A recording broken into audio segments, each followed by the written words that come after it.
Charlie, you think politics in this country couldn't get any more dirtier than it already is, but these people, every day, they just keep surprising you. If you are new here, click on the subscribe button, click on the bell, and click on all. Thank you. So what's new on the block now is that the remains of Professor Atta Mills is missing. Like, how does that even happen in the first place? And the family of Mills is pointing accusing fingers to none other than the presidency and government and a so-called Institute of Atta Mills, which is headed by former NDC member Koku Anyidoho. Currently, a group calling itself Atta Mills Institute that the family doesn't recognize, and Coastal Development Authority have gone to break this grave of President John Evans Atta Mills.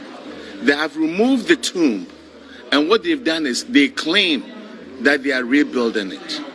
Now, my question is this: we have traditions. Why would you go and touch somebody's grave without informing the family? Now, the question I want to ask is this: now that you've gone to touch it, is the body still in that grave? What did you put in that grave? What kind of rituals did you perform over there? Why would you go and touch the grave without informing us? Who has the body now? And that is a question that I want to ask Ghanaians. Who has the body now? Coastal Development Authority.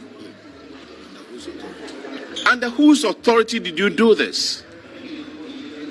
Why do you always want to make us go through grief every time? Now you allow someone like Koku Anyidoho, that buffoon, working with Atta Mills Institute, so-called, to go and touch this grave without informing our family head. This is a former president. Why would the government allow this to happen? This is an insult to the family. This is an insult to we, the Akans. This is an insult to the nation. My goodness. Grave look like us at today when we visited the place. I've been sad, I've cried since morning. You could see from my eyes. Because renovating the place do not call for this desecration. And you can't do anything like that without informing and notifying the family. So Koku Anyidoho replied in a series of tweets defending himself, saying, Sami Atta Mills says, I have stolen the body of President Atta Mills. Good night. Is it a crime to remove the dirty black cardboard that you used to shamefully cover the grave of President Atta Mills and replace it with granite stones? He continues, is Sami Atta Mills talking about curses? The curses shall be upon his ugly head. John Dramani Mahama should bow down his head in shame for not building Asumdue Park. I will not use Asumdue Park for partisan politics. It's a big shame that Sami Atta Mills has neglected the burial place of his brother and is using the work the state is doing for dirty politics. In another one, he says, I am happy that President Akufo-Addo has built Asumdue Park. John Mahama deliberately refused to do it. Sami Atta Mills has never celebrated his brother. He wants me to tell the story of his wickedness towards his brother. I'm happy that Sami Atta Mills has opened the can of worms that I have been trying very hard not to open. Sami Atta Mills says I am a buffoon. I see. Let him produce the autopsy report of the late President Atta Mills. Sami Atta Mills should tell us what killed his brother. He says his brother died in his hands. He should tell us how his brother died. And the whole thing is dirty and pathetic. Like, yo, the man is dead. If you people want to do your dirty politics, should you really be involving a prominent person who is dead? Like, where do you people even draw the line? Is there even a line in politics in this country? Is there anything you people will use? So like I said earlier in this video, the politics in this country, just, you think it can get lower and more dirtier than it already is, but they keep surprising you every day. So Koku Anyidoho is stoking the fires of the whole, suspicions and conspiracy theories that's been going around ever since the death of Professor Mills. So ever since his death, there's been conspiracy that there are some people involved in it and it wasn't a natural death. And clearly, you don't need to be like a soothsayer to know who he's pointing accusing fingers at. And why would he be so eager for Sami Atta Mills to release like the autopsy results of his brother's death? Unless there's something they know that we don't know about. Apparently the kind of worm is open, Pandora's box has been cracked open, and I guess we'll be finding out more about this whole situation.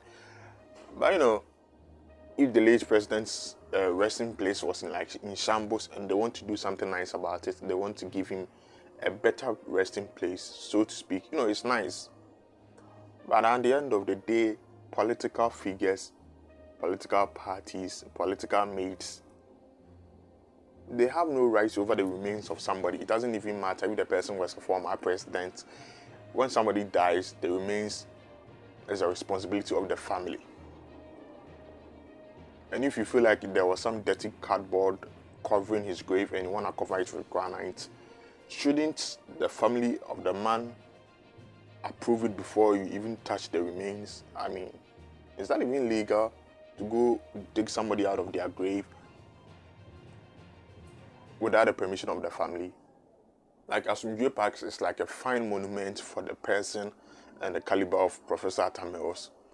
But at the end of the day, again, he was a family man first. No, he would be near, would be Papa first before he even became a political man.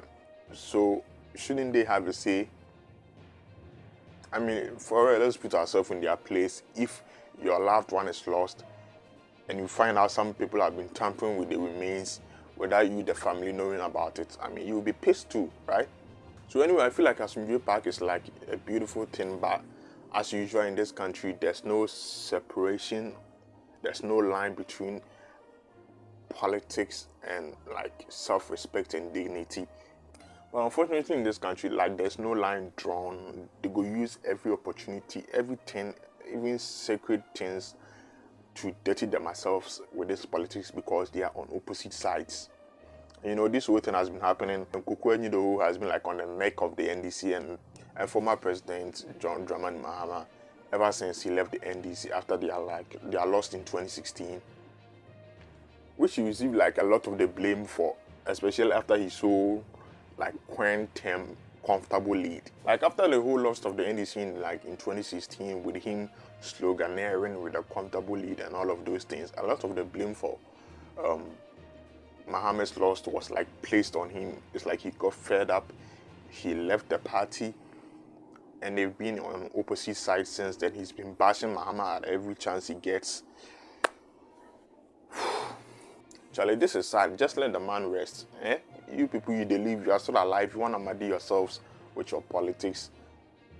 Like, do it in your spare time or something. The man is dead. He's been dead for what? About a decade now.